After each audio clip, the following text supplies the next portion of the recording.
Good morning mga kabrigada. 6:30. Bumangon ako ng mga alas 5. Isang oras ako nagukay. At paitanim yung next batch ng Napier grass. So ngayon tatrabaho na yung mga tao.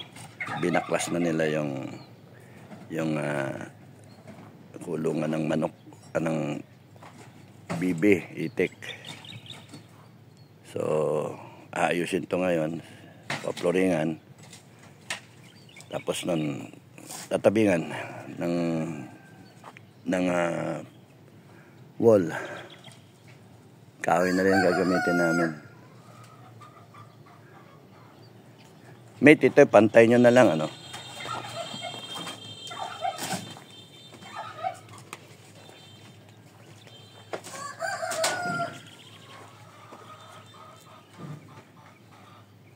So maluwang din. Dito muna gagarahe temporary yung 20. Pagka dumating sila either mamaya o bukas, okay na rin, maluwag na ito. Kasya nga 40 rito eh. 30-40. So yun.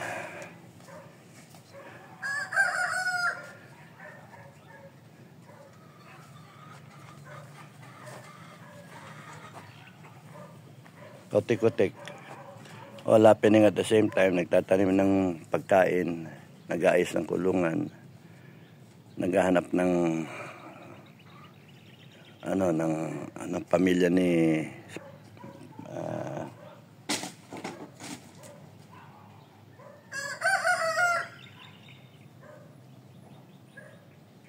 Maximus.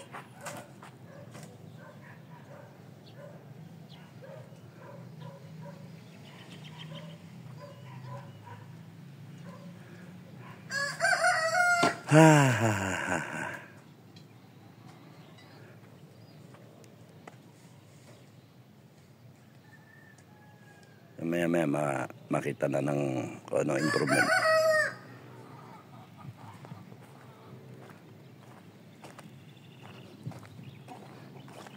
Ito yung gate, lalagay ng gate dito. No, sarado rin yun. So contained sila. Na sasara rin dun sa dulo.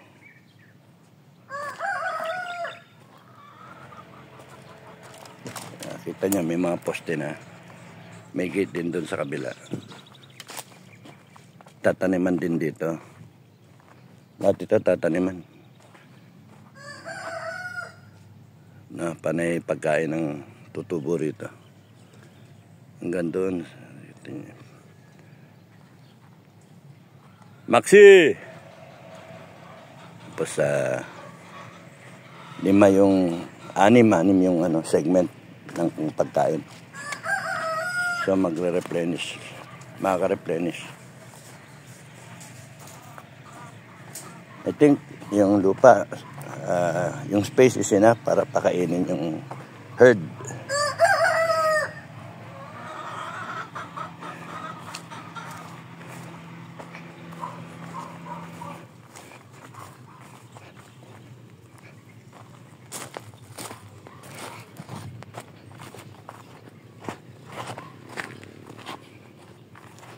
Ang daming buhangin doon sa pako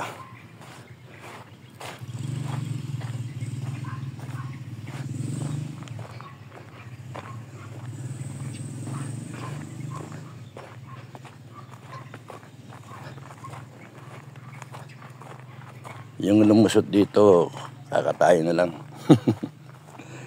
Ito inuhukay ko kanina. Okay. Hanggang doon sa dulo. 45.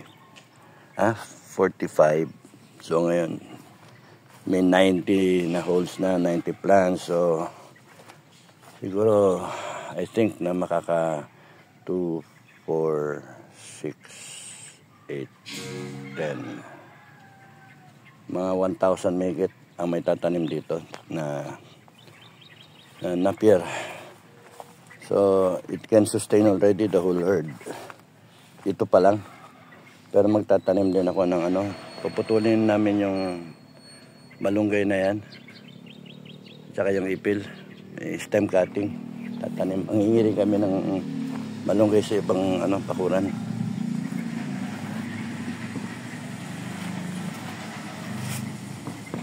Matigas yung lupa. Yung ano, dahil sa ano, dry na dry. Mulan kagabi pero patak lang. So, mamaya sigurong hapon ng tanim para it has about 12 hours to generate roots overnight para siguradong buhay.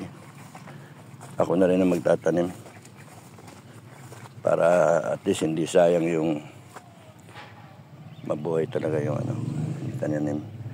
Ginawa kong 3, 4, minsan di pa nga pagkalanganin. Pero yung iba 2 lang kasi sure na yan. Maraming ugat.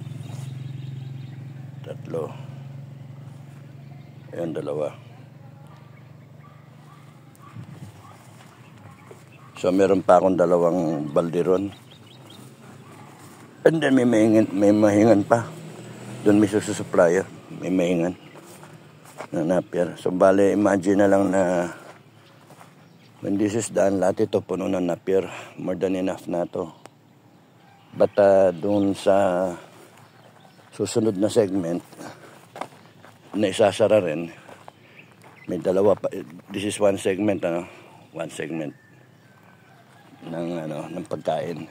And then the next one, dito, gate dito. Another 2 segments here. So, doon sa dulo, 2 span ng poste doon, ano? Hatiin ulit ito. 2 segment ito. Tataniman to ng panidamo. So that pwede silang pakawalan dito. Halo-halo na yung itatanim dito para pakawalan sila. Or doon na sa kabila, dito panidamo rin na yung tumatangkad ng grass para anihin na lang. Anyway, papasok yung rainy season. Most of the time, yung kambing nasa apartment nila. Oh, bakit? Ha? Ha?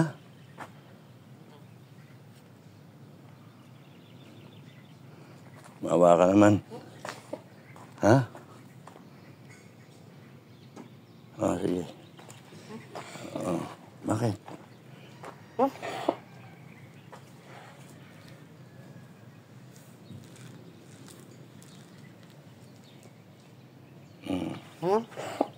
Bakit?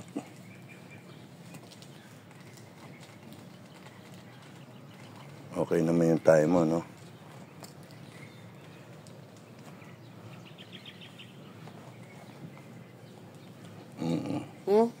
Bakit? Bakit?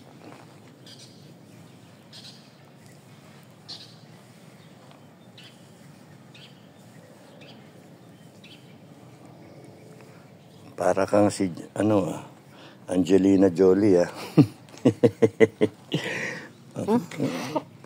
Ha? Bakit? Umiyak ka? O, kain.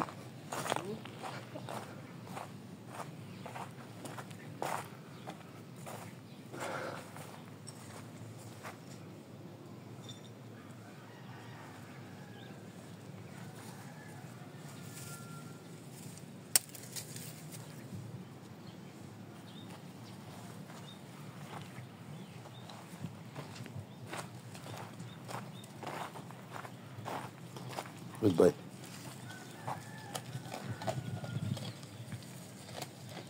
Hindi ka pa pwedeng pakawalan eh.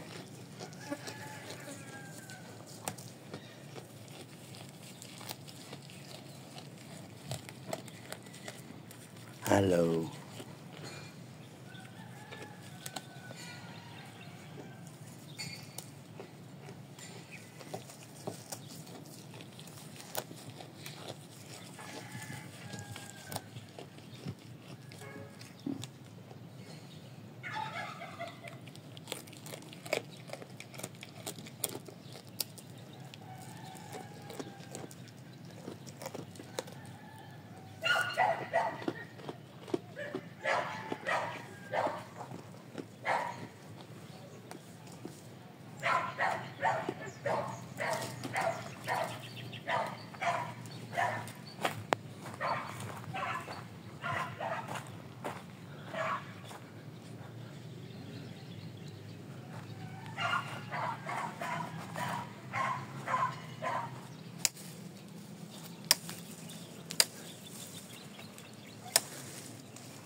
Maxi!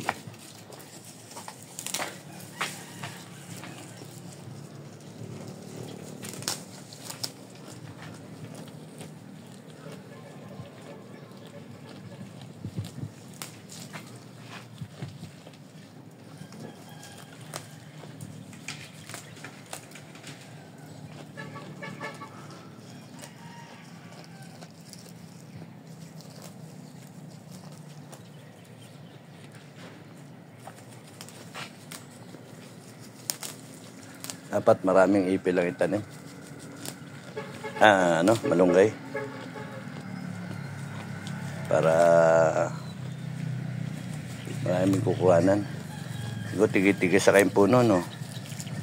So, mga 200 na puno ng malunggay. Para kuha lang ng kuha. And then, shredder na namin, Okay lang sa'yo? Me. Me. Ay, nako.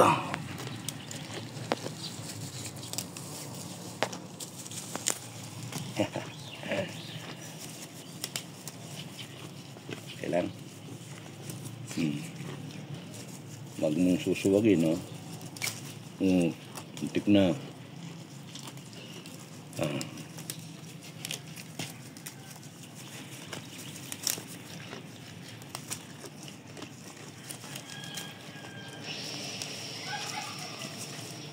Okay na.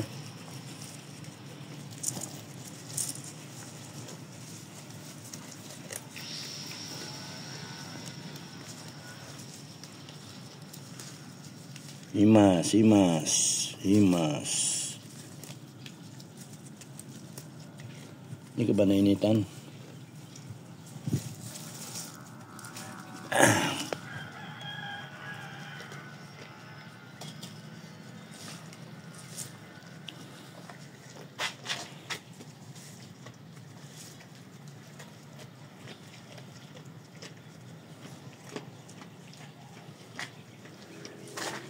Ngayon, balikan kita.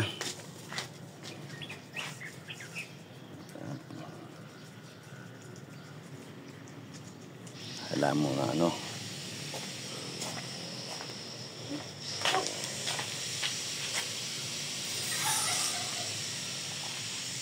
Hindi pa pwede.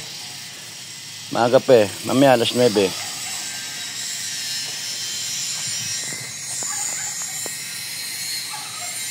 So ito, sasara rin. Second containment. Ito. Yung linya na yan, Kita nyo? Okay. Nakaano rin to. Fence off hanggang dyan sa na yan. So, bahay ng bulugan, naayusin yan. Doon sa kabila, ganun din. Apartment na to. As I explained before, Pagkababa nila, labas nila, contain sila rito. And then, bubuksan yung isang gate dito. Yung una, kainin nila hanggang sa maubos. Pagkaubos na, yung pangalawa, second containment na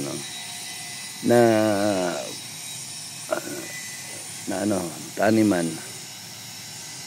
So, meron doon, 2 rito, pangalawa, pangatlo, 4, 5, 6. Yung napier na side, hindi nabubuksan yan.